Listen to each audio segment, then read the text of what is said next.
Hi friends, good morning అందరికీ. ఈరోజు speciality వచ్చేసి వరల్డ్ ల్యాండ్ డే అనమాట. అంటే ప్రపంచ భూమి దినోత్సవం.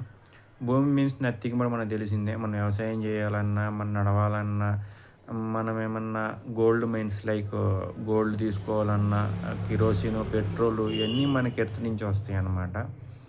ఎర్త్ అంటే నాటే ఓన్లీ ప్లానెట్, మనకి సకల సౌకర్యాలు అందించే చెప్పుకోవాలన్నమాట. సకల సౌలభ్యాలు అందించే ఒక ప్లానెట్‌గా మనం చెప్పుకోవచ్చు దీన్ని. కామధేనువుగా చెప్పుకోవచ్చు మెయిన్‌గా చెప్పాలంటే.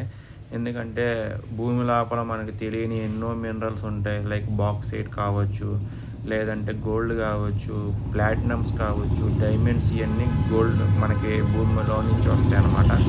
ఎందుకంటే మీరు అనుకోవచ్చు మామూలుగా వజ్రాలు ఇవన్నీ సముద్రం నుంచి వస్తాయి కదా, భూమికేం సంబంధం అని. ఆ భూమే లేకపోతే ఇంకా సముద్రం ఎక్కడి నుంచి వచ్చింది చెప్పండి. సో అలా అనమాట. దీనికి ఇంటర్లింక్ అయితే ఉంటుంది, అది మ్యాటర్. అండ్ అటు నుంచి వచ్చేసి మనం వ్యవసాయం చేయడానికి కూడా భూమినే వాడతాం. ఎందుకంటే అది మొక్క లోపలికి మన సీడ్ అయితే వేస్తామో అది లోపలికి వెళ్ళి కొన్ని రోజులు ఫెర్టిలైజ్ అయ్యి తర్వాత పైకి మొక్క వచ్చింది అనమాట. సో దాన్ని మనము ఉపయోగించుకుంటాం. ల్యాండ్ని చాలా రకాలు ఉపయోగిస్తాం మనము. లేకపోతే దాన్ని చదును చేసి మనము లైక్ రియల్ ఎస్టేట్కి కూడా వాడుకోవచ్చు.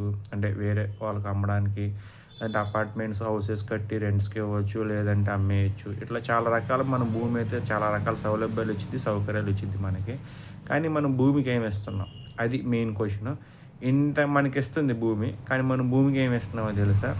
పాడైపోయిన పదార్థాలు, వ్యర్థ పదార్థాలు, రకరకాల కాలుష్యాలు, రకరకాల వినాశనాలు మనం ఇవే ఇచ్చేదన్నమాట భూమికి తిరిగి. అవి మనకు అంత మంచి ఇస్తుంటే మనం తిరిగి చెడిస్తున్నాం అనమాట. అందుకని భూకంపాలు కావచ్చు, ఇప్పుడు సునామీలు కావచ్చు, ఎక్కడికక్కడ అల్లకొలాలు కావచ్చు, అందుకని జరుగుతుంది అనమాట. సో ఇక్కడి నుంచి అయినా మెయిన్ గ్లోబల్ వార్మింగ్ మనకు సూర్యుడి నుంచి వచ్చే అతి ఉష్ణోగ్రత కిరణాలు లైక్ అల్ట్రావైలెట్ రేస్ ఉంటాయి కదా, అవి మనకి భూమి మీద డైరెక్ట్ పడడం వల్ల, ఓజోన్ పొర చితికిపోవడం వల్ల, పైన రంధ్రం పడడం వల్ల మనకైతే ఇలాంటి ఎఫెక్ట్స్ జరుగుతున్నాయి.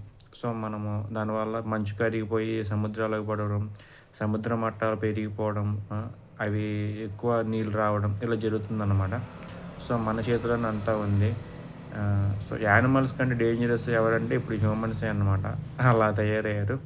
సో ఇక్కడి నుంచి అయినా మనం భూమిలో చూద్దాం, భూమిని కాపాడదాం. Save earth, save life. Thank you so much.